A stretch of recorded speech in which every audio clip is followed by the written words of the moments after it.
Shalom a todos, meu nome é Vinícius.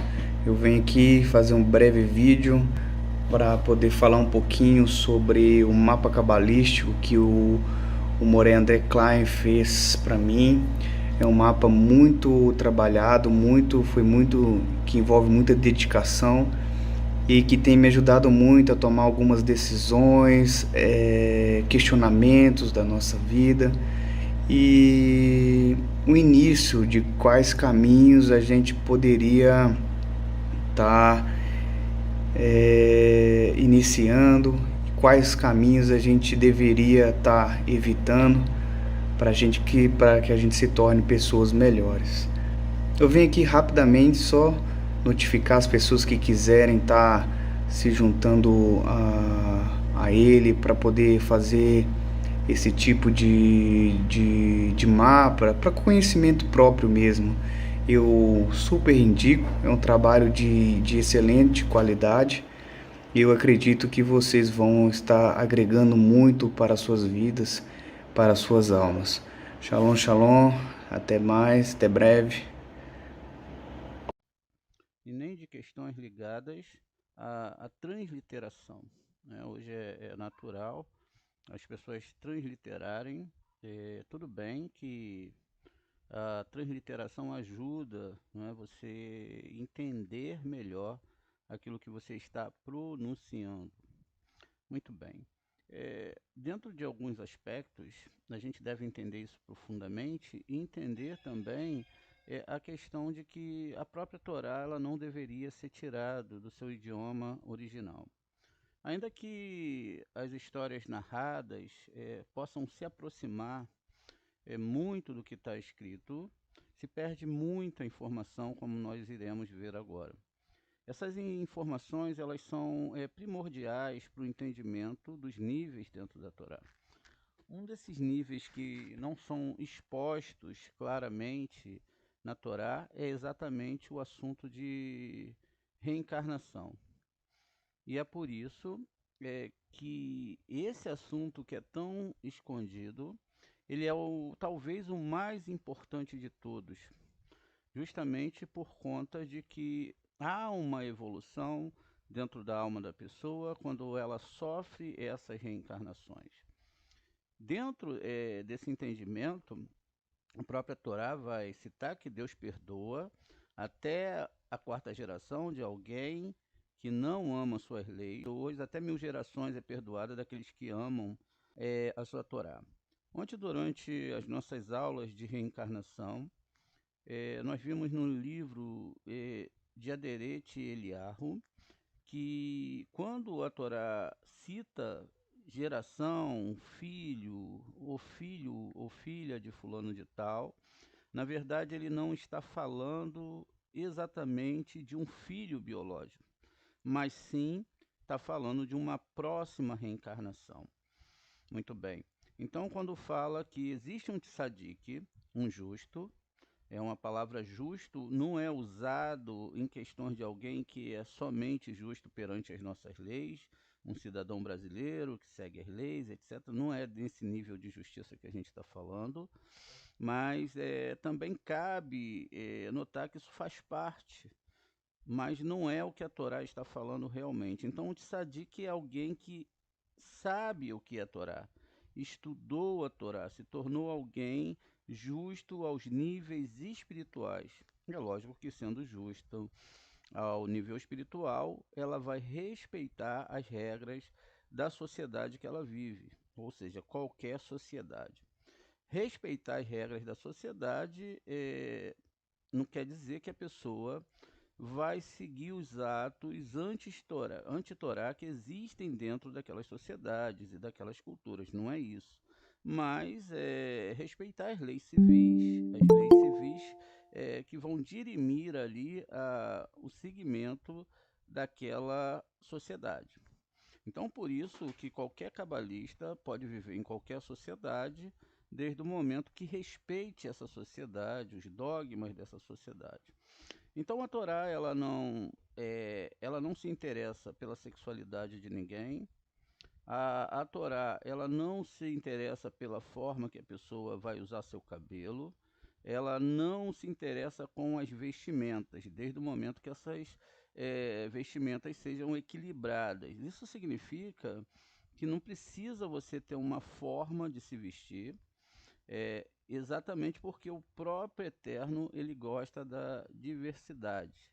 Ele gosta todos os povos, todas as culturas, eles têm a sua forma de se vestir, a sua forma de entender o meio que o cerca, e o próprio Eterno criou tudo isso, e é muito importante que seja respeitado essas questões dentro das sociedades criadas pelo Eterno.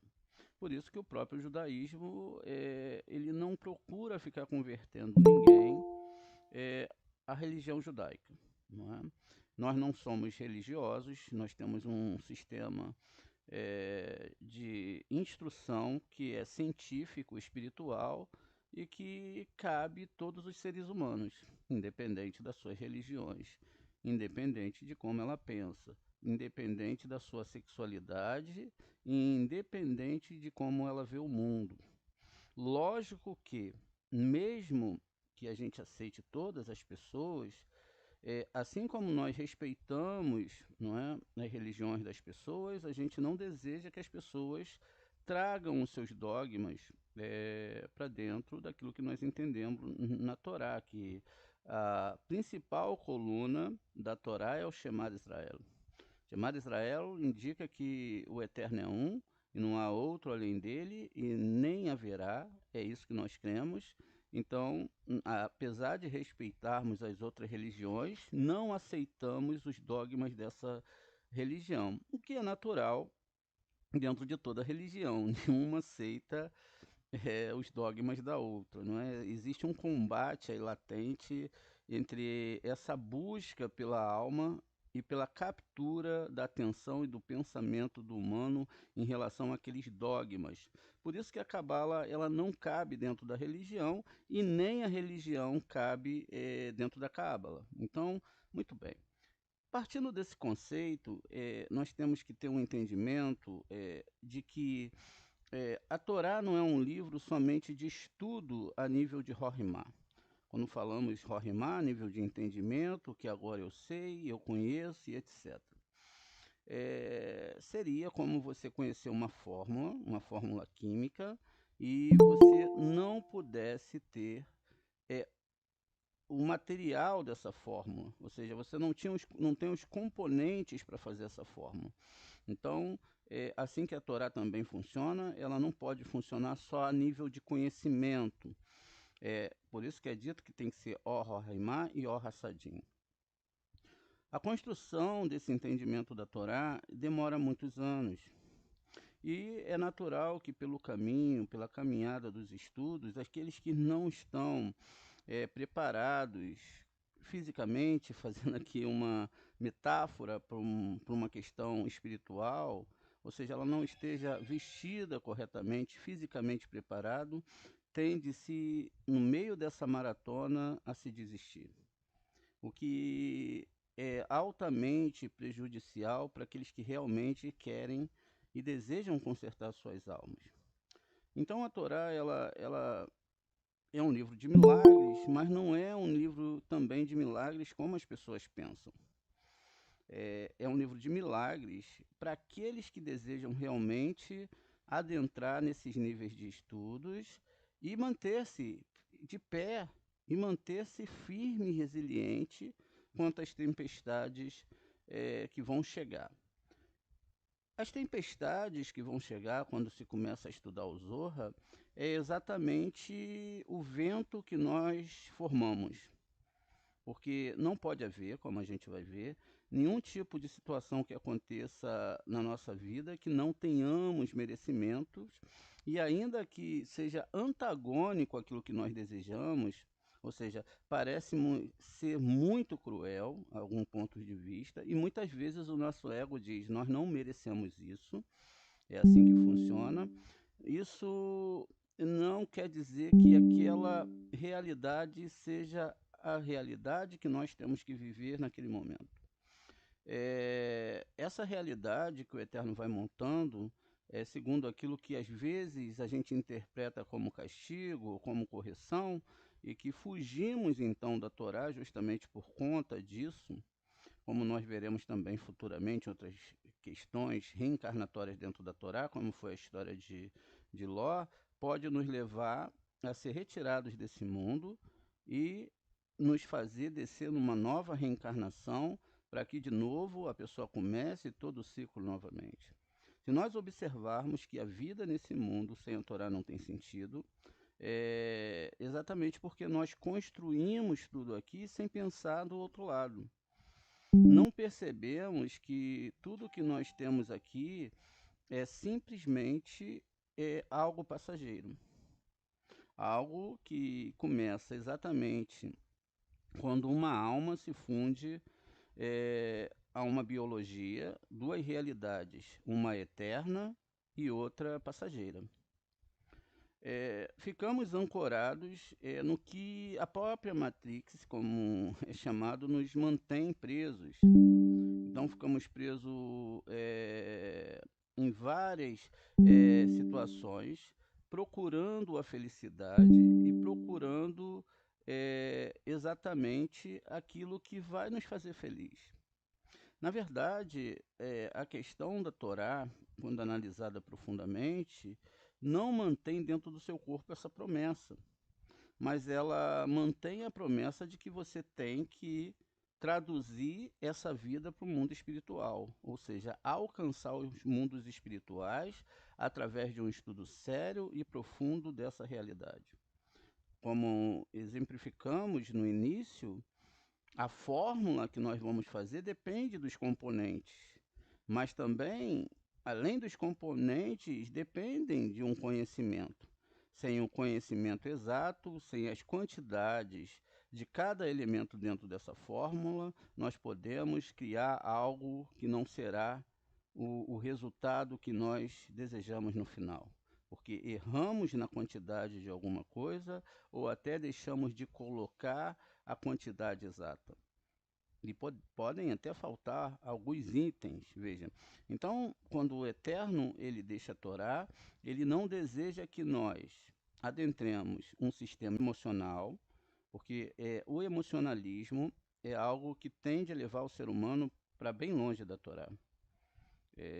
Sensações emocionais, espirituais, ou questões que levam a pessoa para um êxtase, não é, emocional, é algo que não cabe dentro da Torá. A Torá, por outro lado, ela pede que o ser humano analise profundamente, a partir da sua alma, a partir da sua configuração interna, essas questões e que deixe que essas questões, em níveis bem profundos da sua alma.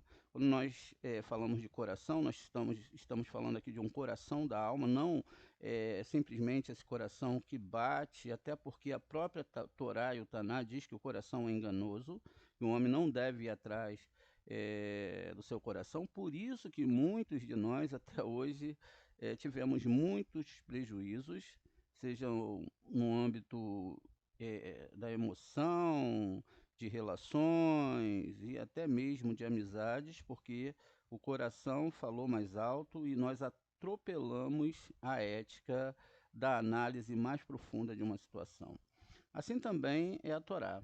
A Torá, ela nos leva a buscar esse equilíbrio interno, para que através desse equilíbrio interno nós possamos então galgar, entender, buscar e consertar aquilo que tanto nos aflige, que é a nossa própria internalidade. A internalidade é aquilo que você entende do mundo, aquilo que você é no mundo, mas também aquilo que você traduz do mundo para dentro de você. Então, a ciência da Cabala, ela vai nos ajudar a compreender essas questões através desse sistema de reencarnação. Então, vamos começar aqui e a gente vai começar exatamente com um desejo bem profundo que estava dentro de Caim. Qual era o desejo? O desejo de matar o seu irmão. Então, a gente vê que quando o Eterno conversa com Caim sobre esse desejo, né? E e Caim, então, ele sucumbe a esse desejo. Veja, há uma coisa muito profunda aqui, uma questão muito profunda sendo falada, e que dentro dessa situação, o próprio Caim, não é, ele trouxe para si mesmo, isso vai estar no Gênesis, no Bereshit 4, vamos olhar aqui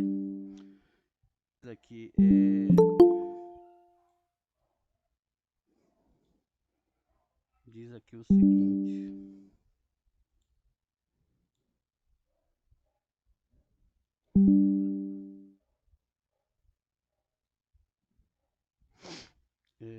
diz aqui que ela deu um irmão Abel. Com o passar do tempo, Caim trouxe uma oferenda, Abel também trouxe uma oferenda, e Deus aceitou a de um e não aceitou a de outro, né?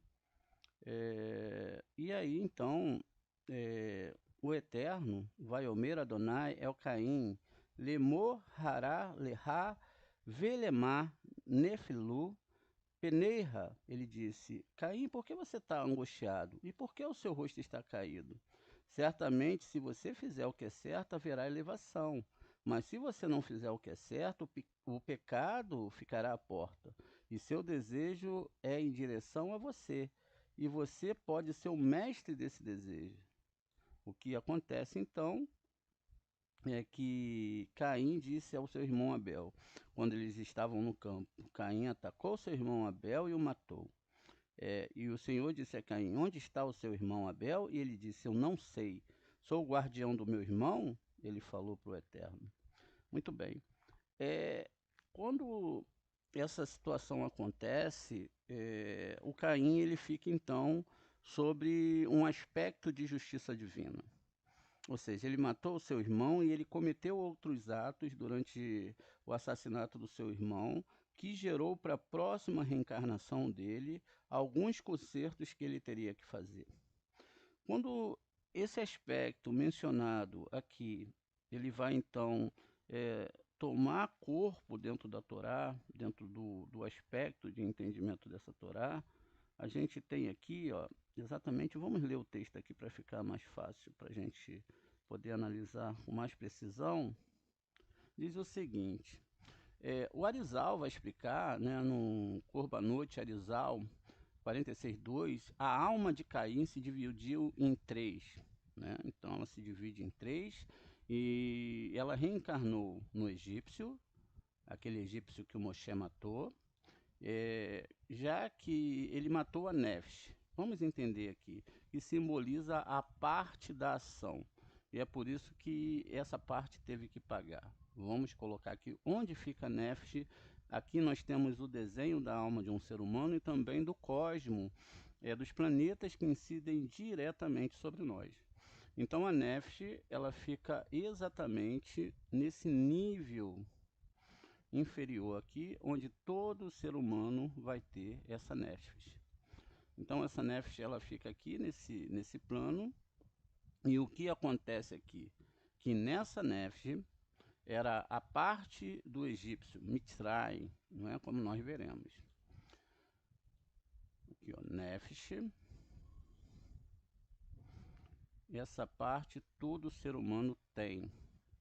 Pelo menos a Nefesh mais básica, a Nefesh Bahamid. Então veja, essa Nefesh que nós temos aqui não é a Nefesh rainha ainda, não é? É uma construção que só acontece quando a pessoa se aprofunda no nível da Torá. Então o egípcio que nós estamos descrevendo aqui, ó, ele está nesse nível de alma.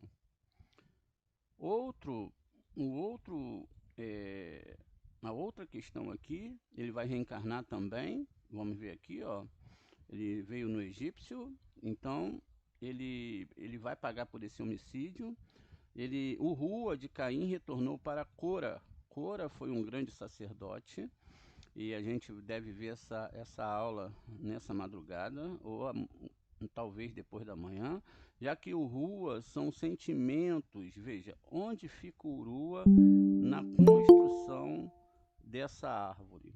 Onde fica o Urua na construção dessa árvore? O Urua, ele fica intermediário. Então ele fica exatamente no meio do caminho, aqui, ó, e aqui nós temos Urua. Então isso significa então que essa era a reencarnação de Cora. E Itró, que era o sogro de Moshe, ele ficava no nível, não é, de Neshama. Vamos colocar aqui o nome Urua para vocês irem entendendo como é feita essa construção. E vamos também construir acima onde está a Nefesh. Veja como é a profundidade da Torá e como ela é bem explicada, quando bem analisada, sobre a ótica do Arizal, não é? Que era nada menos, nada mais do que o Mashiach ben Yosef. Mashiach ben Yosef significa que ele foi aquele que abriu os níveis de Yesod para o entendimento de toda a humanidade dessa Torá. Sem ele, isso não aconteceria. Veja, então eu tenho aqui esses 3 níveis. O primeiro nível, não é o nível da ação, era o nível exatamente do egípcio que teve que matar, que como Caim matou alguém lá atrás, ele agora teria que também morrer. Urua vai exatamente ser o Cora, que são os sentimentos, e ele ficou com ciúme da indicação que Moshe fez do seu irmão Araão, então ele também sofreu uma consequência, apesar que nesse nível aqui ele era muito grande, e a Neshama vai ser representada pelo próprio Itró. Então Urua é o Cora e a Neshama é Itró. Quando nós falamos de Torá, nós devemos entender, não é, o que a gente acabou de ler aqui. Vamos ver aqui, ó. Bereshit 4:13. Vaiomer, Caim, El, Adonai, Gadol, Oni, Monesha. Ou seja, quando ele conversa aqui no capítulo 4 com o Eterno, aqui no capítulo 13, ele diz o seguinte: Caim disse a Adonai: meu castigo é grande demais para suportar. O que ele quis dizer aqui? Ele falou: Hashem, eu cometi um erro, mas um erro tão grande que eu cometi o primeiro assassinato. Eu enterrei o corpo do meu irmão. Eu achei que ninguém ia ver. Eu achei que os seus olhos não estavam sobre mim. Veja quantos pecados ele cometeu. Eu fiz atos de idolatria. Eu fiz tudo achando que o Senhor não estava me olhando. E agora, olha como é que esse castigo está vindo sobre mim e como é que eu vou suportar. Então ele fala que ele não tinha como pagar isso numa reencarnação só, e aí é que começa a ser a divisão das almas. Por isso que toda a humanidade é Adão. Todos nós cometemos o pecado de cair na conversa do serpente e pecar contra o eterno Deus. Todos nós também somos uma parte de Caim. Veja então como ele viu que era muito pesado esse tipo de castigo para uma pessoa só pagar. Então o que acontece quando a gente vai analisar sobre a ótica dos nossos sábios, a gente tem aqui que perdão, deixa eu só chegar aqui para o lado. Exatamente no Bereshit 4:24, ele diz para Hashem, acontece a seguinte situação. Vamos ver aqui. No 4:24. Que Shavatim, Iacom, Caim, Velemerra, Shevaim. Bea. Se Caim for vingado 7 vezes, então Lameque 77 vezes. Aqui acontece que, sem querer, né, Lamer, ele mata o Caim sem querer. Né? Ele joga uma lança, erra o lugar e acerta o Caim. Muito bem. Quando nós pegamos esse versículo, né, essa parte, o que nós chamamos, na verdade, de versículo, nós temos aqui a palavra Yucam. Quando nós acima falamos que o pecado era muito grande, o Eterno já estava falando que ele ia dividir Caim em 3 pessoas dentro da Torá. Uma delas era Itró, que corresponde a Neshama. Veja, a gente tem aqui o Yud, da palavra Ikam. Então é o Itró. não é? Que é o sogro de Moshe. Na parte central da palavra Yukan, nós temos o Cora, que representa Urua, e na parte final nós temos o Mem, que é o Mitzrayim, a pessoa que tinha a responsabilidade de pagar por aquele assassinato. Veja, uma só alma foi dividida em 3 seres humanos, e esses 3 seres humanos vieram já com seu masal pré-estabelecido.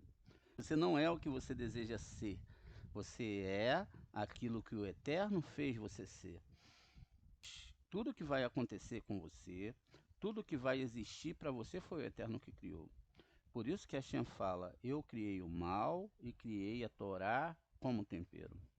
Como o Caim, que foi o primeiro Baal Teshuvá que existiu em toda a história da humanidade, ele começou a fazer o seu processo para criar as próximas reencarnações. E é assim que a gente entende, então, que essas reencarnações acontecem dentro da Torá. Veja, isso foi trazido para nós exatamente pelo Arizal, né? No livro do Korbanot Haarizal 46.2, ele ascendeu esse segredo para ele, e ele pôde trazer então para a humanidade um entendimento mais profundo dessa Torá. Perceba agora que a gente vai começar o desenrolar dessas histórias, explicando dentro da Torá como isso funciona. Devemos lembrar aqui que nós não estamos fazendo uma pregação, nós não estamos falando de fé, nem do que você acredita ou deixa de acreditar. Nós estamos falando daqui, o que está dentro da Torá. O que as pessoas acreditam ou não acreditam, isso faz parte do masal delas, e elas podem acreditar no que elas quiserem. Mas quando elas pegarem essa Torá e elas começarem a entender esses segredos em hebraico, elas vão ficar assustadas com o que elas vão ver dessa Torá. E então, é por isso que nós devemos estudar essa Torá profundamente, entendê-la ela de uma forma muito profunda, para que a gente possa realmente entender o nosso processo reencarnatório, o nosso processo de Masal e o Masalote de toda a humanidade. Partindo então desse pressuposto que Caim se dividiu em outras almas, com certeza Abel também, né, que não teve descendente, mas depois ele vai reencarnar como Sete, e depois vai ter outras reencarnações, como a gente viu ontem, e assim foi também Adão. Hoje nós temos um planeta cheio de almas que estão totalmente antagonizados quanto à verdade da Torá, e estão seguindo os seus sonhos sem entenderem os seus mazalotes. Algumas pessoas não têm um mapa cabalístico para direcioná-los, outras pessoas não conhecem nem dentro então desse conceito que nós estamos falando, não é? Nós devemos observar que essas questões não se trata de fé. Essa questão não se trata se eu fui numa igreja, se eu sou muçulmano, ou o que eu sou. Está falando aqui de algo exato sobre a questão de reencarnação. E que essa questão levou-se a se criar esses 3 personagens. A gente vai falar sobre um dos personagens agora, que foi o próprio ato da morte de Caim, de Abel em si por Caim. O Caim ele é tomado por desejos, esses desejos são desejos impuros, então ele deixa descer sobre a mente dele um influxo divino negativo, e ele transforma essa vida, essa força, porque tudo que está envolvendo ele é a vida de Hashem, é a força de Hashem, e usa esse ato para tirar a vida de outro ser humano, de Abel. Nesse nível que nós estamos estudando, que é um nível ainda um pouco baixo para entendimento dessa Torá, a gente deve analisar toda essa questão daquilo que nos cerca, não é? De repente, também essa metáfora é a metáfora do corpo que mata a alma em toda a reencarnação, não permitindo que a alma ela possa de novo voltar para essa Torá, e durante esses 6.000 anos de retificação, para que se chegue no 7º milênio e possa se entender realmente qual é todo esse processo que nós passamos e que está ligado ao egocentrismo que existe dentro de nós, que é todo mal que existe. Todo mal que existe, tudo que você vê de ruim é ligado ao seu ego. Muito bem, vamos aqui então entender essa primeira reencarnação. Diz aqui os nossos Midrashins o seguinte: no Egito, quando éramos escravos, né, o sistema de organização foi, foi bem próximo. Né? O egípcio estava encarregado de 10 capatazes. Esses capatazes eram todos hebreus. A gente pode tirar uma metáfora aqui da árvore sefirótica, que tem 10 sefirotes. Veja, então, o ego também, não é? Que é a parte principal de toda a alma, e isso não muda o entendimento da Torá, porque todos nós temos esse egípcio dentro de nós. Ele era responsável por um hebreu. E um hebreu, ele era responsável por 10, não é? Por 10 escravos hebreus. Veja a construção que está sendo feita aqui. Então, dentro dessa questão, quer dizer que você é aquilo que você é configurado. Né? O seu egípcio interno, a gente está falando de uma história dentro da Torá, de um pagamento de uma dívida de um egípcio, mas isso também você deve levar para a sua internalidade. Então veja, o egípcio, eles tinham que toda manhã acordar, né, e acordar aquele judeu que era o capataz, para acordar os outros hebreus para começarem a trabalhar. Quando a gente fez umas aulas há um tempo atrás, a gente viu o termo ivrit, que veio do termo, esse termo ivrit, ele vem do termo daquele que era do outro lado. De qual lado? Do lado da alma. Mostrando que muitas vezes nós nos sentenciamos à linguagem do corpo, aos desejos do corpo, não temos como resistir porque não estudamos essa Torá, e o corpo acaba vencendo então a nossa alma, sentenciando a nossa alma à escravidão e até à morte, como nós vimos. Como nesse caso, a gente está falando da parte de Nefesh, que está no mundo de Asiá, como nós vimos, que é o nosso mundo, então isso significa que aqui, essa primeira parte da alma, que é possível haver uma reencarnação, esse egípcio que veio, ele poderia estar num status muito elevado, ele tomava conta de um capataz que tinha 10 escravos. Perceba então que esse egípcio, ele tinha um alto cargo e que ele era extremamente responsável por esses trabalhadores. Continua a história, o Midrash dizendo, né, que todos os dias esse capataz, esse egípcio, ele tinha que ver se esse trabalhador, esse capataz, ele fez com que os 10 empregados, os 10 escravos, tivessem realmente produzido o que era necessário para o Egito. E no final, se ele não tinha conseguido fazer isso, então ele era sentenciado a ser surrado e até mesmo a morte.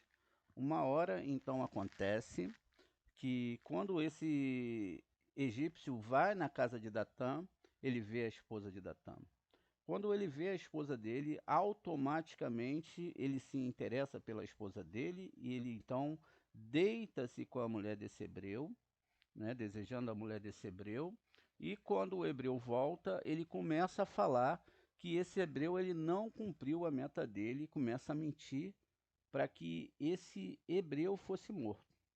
O que acontece a partir daí é que quando esse hebreu ele é sentenciado a esse tipo de situação, né, ele então vai precisar de ajuda. Né?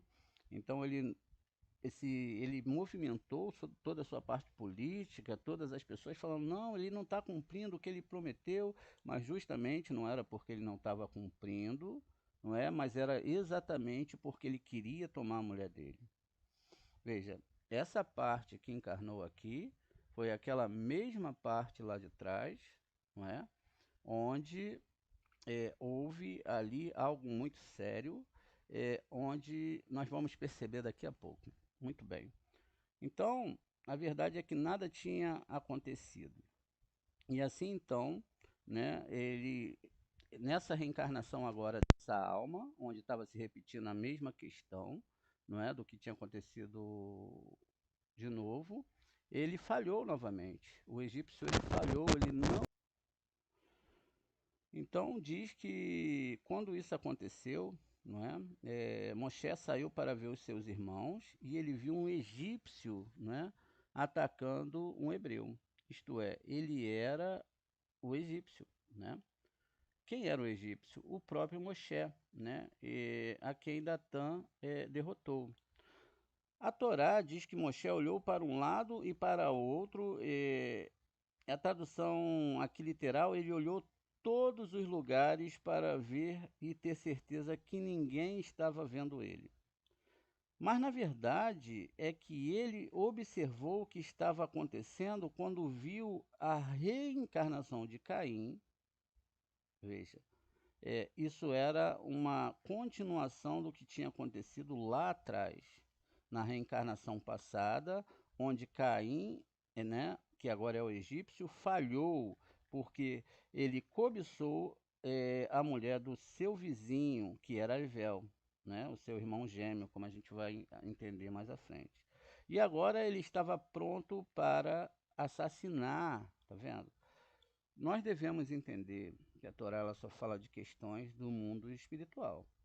O mundo espiritual, ele manda o influxo divino, a vida para todos os seres humanos. O que o ser humano vai fazer com essa vida e os atos que ele vai produzir com essa vida é de extrema responsabilidade dele e não do outro. A gente pode fazer uma análise no próprio caso de Abel e Caim. O Abel ofereceu a, o seu holocausto, Caim foi aceito, Caim ofereceu e não foi aceito, e ele transferiu a culpa para Abel. Então foi assim que aconteceu, mas a história é muito mais profunda do que isso. Então, mais uma vez, né, ele queria ficar com a esposa do seu vizinho, como ele quis ficar com a esposa do seu irmão.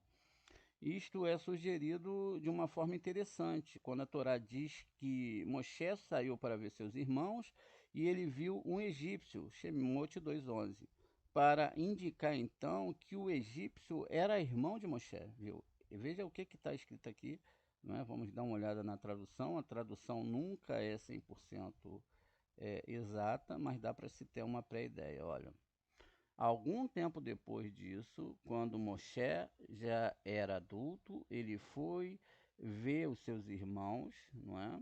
Está aqui a palavra arrive, irmão. Eles colocam aqui parentes, mas não são parentes, são irmãos. Então ele sai para ver os seus irmãos, o seu irmão, e testemunhou o seu trabalho. Ele viu um egípcio. Então veja, o que ele viu na verdade, a construção aqui, ó, é que ele viu, não é, um egípcio aqui, um Mitzray, tá vendo? E esse Mitzray, na verdade, estava falando que ele viu é, o seu, na verdade, o seu irmão lá atrás, uma reencarnação do seu irmão lá atrás e que ele viu que tinha que consertar aquilo ali. Outra questão é que se a Torá fala de algo interno, e também eu posso trazer para o externo, eu posso usar 32 camadas de entendimento de Torá, isso significa que Moshe, na verdade, não matou ninguém, não é? Ele, na verdade, ele trouxe e expulsou de dentro dele aquele sistema egípcio, essa força de Caim que tinha dentro dele. E diz aqui, ele virou-se para um lado e para o outro, e não vendo ninguém por perto, matou o egípcio e escondeu na areia. Foi exatamente, vamos ver aqui, ó, o que o Caim fez, ó. Eu ouço o sangue do seu irmão que clama por mim do chão. Tá vendo? Exatamente as areias, né? Que ele enterrou o próprio irmão. Por quê? Porque Caim disse a seu irmão Abel, quando ele estava no campo, e ele atacou seu irmão Abel e o matou, e aí o sangue estava debaixo do chão, ele enterrou o irmão, e quando a gente tem aqui agora, dentro desse novo entendimento, que ele também enterrou ele aqui na areia, no chão.